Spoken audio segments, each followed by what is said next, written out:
नमस्कार दोस्तों, technical express के इस नए एपिसोड में आप सबका बहुत बहुत स्वागत करता हूं। दोस्तों, स्मार्टफोन हम नॉर्मली आजकल जो भी स्मार्टफोन परचेस करते हैं मिनिमम 10,000 की रेंज में तो भी परचेस कर ही लेते हैं। आजकल आप फ्रेंड सर्कल में हो या कोई भी हो, तो आज के टाइम पे मिनिमम 10,000 का स्मार्टफोन हम हर किसी के पास होता है। और मोस्ट जो है आजकल 50,000, 60,000, 70,000 का भी स्मार्टफोन आ चुका है। तो ऐसे में हम परेशान तब होते हैं जब हमारे स्मार्टफोन में कोई पार्ट डैमेज हो गया हो या तो फिर हमें कोई स्मार्टफोन की रिपेयरिंग के लिए खर्चा करना होता है।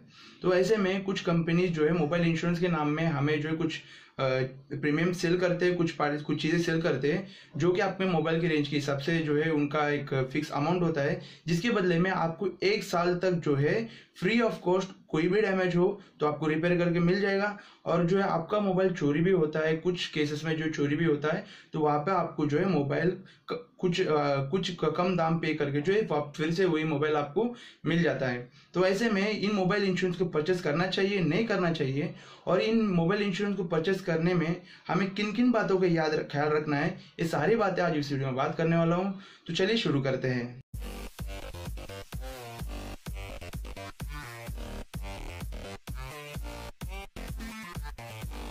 दोस्तों, शुरू करने से पहले सबसे पहले मैं मोबाइल इंश्योरेंस के एडवांटेजेस के बारे में बता दूं। दोस्तों, आप मोबाइल इंश्योरेंस परचेस करते हैं तो कोई भी इंश्योरेंस कंपनी मोबाइल के फिजिकल डैमेज के ऊपर जो है कवर करता ही है। और यहाँ पे जो है आपका मोबाइल इंश्योरेंस जब कोई भी फिजिकल डैमेज हो, चाहे आपका मोबाइल का डिस्प्ले फूट गया हो, बॉडी डैमेज हो गया हो, या तो फिर आपका मदरबोर्ड डैमेज हो गया हो, कोई भी चीज़ डैमेज हो गया हो, तो आपका जो है मोबाइल जो है फ्री ऑफ कॉस्ट रिपेयर हो जाएगा। और कुछ केसेस में जो है कुछ कंपनीज में जो है 5 to 10% आपको पे करना होता है। तो यहाँ पर जो है आपका जो फिजिकल डैमेज जो भी है वो फ्री ऑफ कॉस्ट में रिपेयर हो जाता है। और दूसरा जो है वाटर डैमेज, कुछ कंडीशन में वाटर डैमेज होता है, कुछ जगह पे जो है फ्लूइड डैमेज में, यानी कि चाहे आपका वाटर में हो या तो फिर कोई और चीज़ों में डैमेज हो जाता है आपका मोबाइल, तो आपका मोबाइल हो, आपका कोई भी इलेक्ट्रॉनिक गैजेट, वो आसानी से जो है वो क्लेम करा के दे देते हैं विदाउट एनी कोई चार्जेस वगैरह कोई लेते नहीं है। कोई जो है 5 to 10% चार्जेस ले लेते हैं। उसके बाद तीसरी बात ये है कि आपका मोबाइल आपके हाथ से जो है चोरी हो जाता है। तो यहाँ पे क्या होता है कि आपका मोबाइल आपके पास नहीं होता है तो आपको पूरा मोबाइल चोरी हो जाता है। तो उस कंडीशन पे क्या होता है कि आपको 20, 30, 40 या 50 डिपेंड आपका मोबाइल जो है कितना पुराना है और आपके इनवॉइस के वॉल्यूम के हिसाब से उतना पैसा पे करना पड़ता है। और उसके बाद जो है आपको उस मोबाइल मिल जाता है। आपका मोबाइल जो है जितना इनवॉइस अमाउंट जो मोबाइल आपने लिए वो मोबाइल आपको मिल जाता है, या तो फिर उतना अमाउंट डिप्रिशिएट कर और बचा हुआ अमाउंट जो है आपके बैंक में क्रेडिट हो जाता है, जिसके बदले में आप कोई भी मोबाइल परचेस कर सकते हो। ये थे कुछ पॉइंट्स जो है इंश्योरेंस लेने के एडवांटेजेस। अब हम बात करेंगे डिसएडवांटेजेस के बारे में कि मोबाइल इंश्योरेंस परचेस करने के बाद हम किन किन चीज़ों को फेस करना पड़ता है। सबसे पहला तो ये है कि आपका मोबाइल चाहे किसी भी कंडीशन में कोई भी तरह से क्लेम करना हो तो आपने क्लेम कर दिए है और उनके कंडीशन में नॉर्म्स में बैठ रहा है, आपके मोबाइल क्लेम हो रहा है, तो वहाँ पर जो है आपको वेट करना पड़ता है मिनिमम 15 to 1 month। कभी कभी कुछ केसेस में ऐसे भी होता है कि आपको 2 महीने या 2.5 महीने भी वेट करना पड़े। तो वहाँ पर जो है आपको बहुत बड़ा एक मुश्किल घड़ी होगा, जहाँ पर जो है आपको एक लंबी समय तक आपको वेट करना है। लेकिन जो है बहुत सारी इंश्योरेंस कंपनी ये कहती है कि आपको मोबाइल क्लेम तो करके दे रहे, तो आपको जो है थोड़ा सा समय वेट करना पड़ेगा। और यहाँ पर जो है आप जब भी कोई इंश्योरेंस प्रीमियम परचेस करते हैं तो उस समय ये बोलते हैं कि आपको 15 वर्किंग डेज में आपको क्लियर करके मिल जाएगा, और या तो फिर 21 वर्किंग डेज में आपको क्लेम करा के मिल जाएगा। तो यहाँ पर आप जो है उनके 15 या 21 डेज के हिसाब से चलते हैं। लेकिन कंपनी क्या सोचती है, कंपनी ये काउंट करती है कि कितना वर्किंग डेज है, यानी कि जिसमें सैटरडे संडे जो है कवर नहीं होता, कोई गवर्नमेंट हॉलीडेज कवर नहीं होती, और साथ ही जो है कोई अलग से जो है कोई स्ट्राइक वगैरह कोई भी चीज़ हो तो कवर नहीं होता। यहाँ पर आपका 15 वर्किंग डेज नियर अबाउट पहुंच जाता है 1 month तक, और उसके बाद भी जो है मोबाइल डिस्पैच होता है। तो मैंने भी बहुत बार नोटिस किया हो कि मोबाइल 15 डेज में आना चाहिए, लेकिन वहाँ जो है 2 महीना हो जाता है, कभी कभी 1.5 महीना हो जाता है। उससे पहले तो आपको कभी भी मोबाइल कोई भी इंश्योरेंस कंपनी क्लेम करा के नहीं देगी। और दूसरी बात ये है कि कुछ जगह पर जो है आपको मोबाइल इंश्योरेंस में जो डैमेज हो जाता है, समझिए आपका 10,000 है, तो वहाँ पर जो है आपको कोई भी चार्जेस पे नहीं करता। ये आपको सेल करते वक्त जो है आप ये मान के लेते हैं सेल करते हो तो सेल्स पर्सन जो ये कहता है कि आपका डैमेज पे 0% आपको पे करना होता है, जिसके बदले में आपका मोबाइल क्लेम हो जाता है। लेकिन जब आप इंश्योरेंस परचेस करने के बाद जब आप क्लेम करते हो तो उस वक्त में ये होता है कि आपका मोबाइल जो रिपेयर होने के बाद जो वैट अमाउंट बनता है वो बहुत सारे लोग जो है वैट अमाउंट आपसे ले लेते हैं और साथ ही जो है 5% सर्विस चार्ज के नाम पे लेते हैं। तो यहाँ पर जो है आपको बोलने के लिए तो 0% हो गया, लेकिन वहाँ पे वैट अमाउंट और सर्विस चार्ज अमाउंट जो 5% मिलाकर जो आपको 17.5 या 18.5% के आसपास जो आपको पे ही करना पड़ता है। तो यहाँ पर जो है ये एक आपका थोड़ा बहुत जो है डिसअपॉइंटमेंट हो सकता है बहुत सारे जिन्होंने इंश्योरेंस खरीदा नहीं होगा, नया नया खरीदा है। तो ये कुछ ऐसी बातें जो है आपको हो सकती है और कई मरतबा आपसे बहुत सारे सवाल भी हो सकती है, जैसे कि आपका मोबाइल कैसा गिरा, कहाँ से गिरा। एक ही सवाल बार बार आपसे दोहरा भी सकते हैं। जैसे आपने कोई कंप्लेंट रजिस्टर कर दिया तो वहाँ पर जो है आपका कंप्लेंट ले लेंगे और फिर से एक क्रॉस वेरिफिकेशन होगा।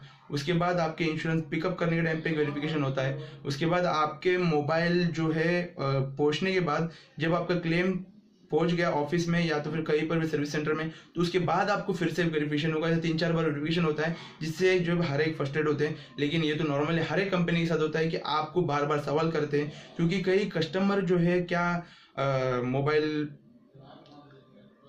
मोबाइल खुद से होकर तोड़ दिया हो या तो फिर बहुत सारी चीजें। ये सारी इंश्योरेंस कंपनी जो है मोबाइल अनजाने में गलती से आपका मोबाइल कुछ डैमेज हो गया हो या तो फिर गलती से आपका मोबाइल चोरी हो गया हो, इस बातों में क्लेम होती है। और ना कि आपने होके तो तोड़ दिया, आपने आपके बच्चे के हाथ में दे दिया, बच्चे नीचे गिरा दिया, फोड़ दिया, ये सारी चीजें क्लेम नहीं होती है। तो आपको क्रॉस वेरिफिकेशन कोई भी इंश्योरेंस कंपनी करती ही है। सबसे उसके बाद मेन पॉइंट आता है कि आपके मोबाइल जब चोरी हो जाता है बहुत सारी कंपनी क्लेम नहीं करती है, क्योंकि जो है ये क्या बात होती है कि जब आपने मोबाइल चोरी हो गई तो आपके पास डिवाइस दिखाने के लिए नहीं होता है। डैमेज में तो आप दिखा सकते हैं कि मेरा मोबाइल डैमेज हो चुका है, लेकिन चोरी के टाइम में दिखा नहीं सकते।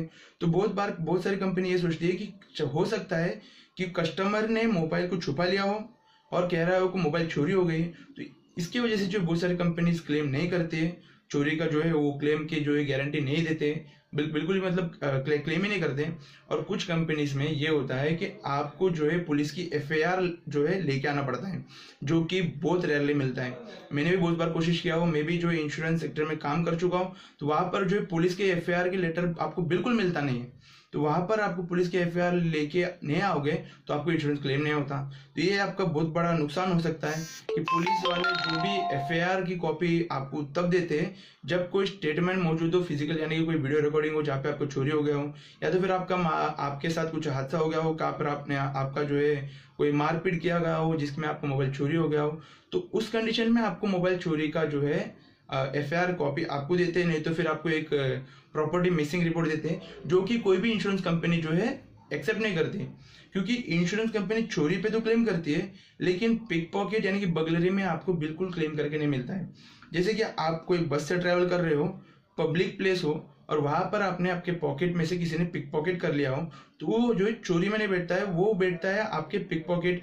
यानी कि इंश्योरेंस कंपनी ये कहती है, जैसे कि बहुत सारी इंश्योरेंस कंपनी है, मैं नाम तो नहीं लूंगा, तो कंपनी ये कहती है कि आपके मोबाइल जो आपकी गलती से चोरी हो गए जिसकी वजह से हम क्लेम नहीं करेंगे। तो ये भी एक आपको जो है नुकसान हो सकता है इंश्योरेंस परचेस करने के लिए। ये तो कुछ प्रोज एंड कॉन्स इन आपके इंश्योरेंस के ऊपर। अभी आपको इंश्योरेंस परचेस करना है तो किन किन पॉइंटों को ध्यान देना चाहिए। सबसे पहला कि आपके फिजिकल डैमेज में कितना % डिप्रिसिएशन अमाउंट आपसे लिया जा रहा है। यानी कि आपका डिस्प्ले का डैमेज हो गया है, आपको 5000 पे करना है, तो आप पर जो है 5%, 10%, 15% ऐसा जो है आपको पे करना पड़ता है रिपेयरिंग अमाउंट पे। आजकल बहुत सारे इंश्योरेंस कंपनी आ गए हैं और बहुत सारे वाइंड अप होकर चले भी गए हैं। तो इन सारे कंपटीशन में बहुत कंपनियां ऐसे हैं जो रिपेयरिंग में 0% चार्जेस के साथ में, यानी कि ना कोई वैट अमाउंट लेते हैं, ना कोई सर्विस चार्ज लेते हैं, कोई भी बिना चार्जेस लेते हुए आपको फ्री ऑफ कॉस्ट में रिपेयर करके देते हैं। तो ऐसे इंश्योरेंस कंपनी आप चूज करिए और आप पूरी तरह से स्टडी कीजिए। और दूसरी बात, आपके मोबाइल डैमेज होने में कितना % डैमेज होने के बाद जो है हमें मिल जाएगा। यानी कि कभी कभी ऐसा होता है कुछ कंपनीज में आप नॉर्म्स जो है टर्म्स एंड कंडीशन नीचे छोटा छोटा लिखा होता है, उस पर ध्यान नहीं देते हैं। तो वहाँ पर क्या लिखा होता है कि आपके मोबाइल, अगर आपके मोबाइल के कॉस्टिंग से 50% या उससे ऊपर अगर कोई रिपेयरिंग चार्जेस जाती है तो आपको वहाँ पर जो है क्लेम करके नहीं मिलेगा। तो ऐसे में हमें जो है पूरा जो टोटल डैमेज में चले जाता है। तो हमें ध्यान देना है, कुछ कंपनीज 50% पे रुक जाती है, 50% के ऊपर अगर रिपेयरिंग कॉस्ट आ रहा है तो आपसे नए मोबाइल देती है, नए मोबाइल के पीछे 30% 40% डिप्रिसिएशन ले लेती है। या तो फिर आपका मोबाइल, कुछ कंपनीज ऐसी है कि 70% तक, कुछ कंपनीज 80% तक जो है डैमेज अमाउंट डिप्रिसिएशन देती है। या तो फिर कुछ कंपनीज ऐसे है कि आपके मोबाइल का कॉस्ट जितना है उतने तक आपको रिपेयर करके दे देती है और उसके बाद जो है आपके पास कोई रिपेयर करके नहीं देती। उसके साथ में आपको ये देखना है कि मोबाइल सिर्फ वाटर डैमेज के साथ में क्लेम हो रहा है या तो फिर कोई भी फ्लूइड डैमेज में क्लेम होता है। कुछ कंपनीज सिर्फ वाटर डैमेज में क्लेम करा के देती है, वाटर के अलावा कोई दूसरी डैमेज हो तो उसमें आपको क्लेम नहीं करा के देती है, तो आपको वहाँ पर भी ध्यान देना है। और बहुत सारी कंपनी आजकल तो सारे फ्लूइड डैमेज में क्लेम करा के देती है, लेकिन वहाँ पर भी आपको ध्यान देना जरूरी है। हो सकता है आपके जो इंश्योरेंस परचेस किया हो वहाँ पे सिर्फ और सिर्फ वाटर डैमेज के साथ में क्लेम हो, पूरे फ्लूइड डैमेज के साथ में क्लेम ना हो। उसके बाद आपको ध्यान देना है कि थेफ्ट की तरफ, और थेफ्ट और बगलरी दोनों भी कवर हो। बहुत सारी कंपनी हैं जो थेफ्ट और बगलरी दोनों में कवर करके देते हैं। और साथ ही कुछ ऐसे कंपनी हैं जो एफआईआर की कॉपी के बिना खुद के जो एक सेल्फ एफिडेविट 100 रुपए के स्टैम्प पेपर में आपसे नोटराइज करा के ले लेते कि मेरा मोबाइल जो किस किस कंडीशन में चोरी हो गया है, और उसके बिहाफ पे आपको क्लेम करा के दे देते हैं। तो वैसे कंपनी आप चूज करो जहाँ पे आपको थेफ्ट और बगलरी दोनों में भी क्लेम हो और बिना एफआईआर का आपको क्लेम मिल जाए। फिलहाल के इस वीडियो में इतना ही दोस्तों। उम्मीद करता हूँ आपको इंश्योरेंस, मोबाइल के लिए इंश्योरेंस कंपनी चूज करने में कोई प्रॉब्लम नहीं होगा, और साथ ही जो है आप समझ गए होंगे कि किस किस कंडीशन में क्लेम होता है और किस किस कंडीशन में क्लेम नहीं होता है, और कौन सी कंपनी जो है आपको किन किन पॉइंटों की याद रखते हुए चूज करना चाहिए। अगर आपके मन में कोई सवाल या सुझाव होगा तो नीचे कमेंट सेक्शन में कमेंट करना मत भूलिएगा। इस वीडियो को लाइक कीजिए और साथ ही साथ शेयर कीजिए। अगर आप तक अपने चैनल को सब्सक्राइब नहीं किया है तो नीचे जो रेड कलर का बटन है उसे क्लिक कर दीजिए, और साथ ही साथ बाजू में एक बेल का आइकन आएगा उसे भी क्लिक कर दीजिए, ताकि मैं जैसे जैसे वीडियो अपलोड करूँ आपको एक नोटिफिकेशन मिलता रहे। फिर मिलता हूँ एक नए एपिसोड में।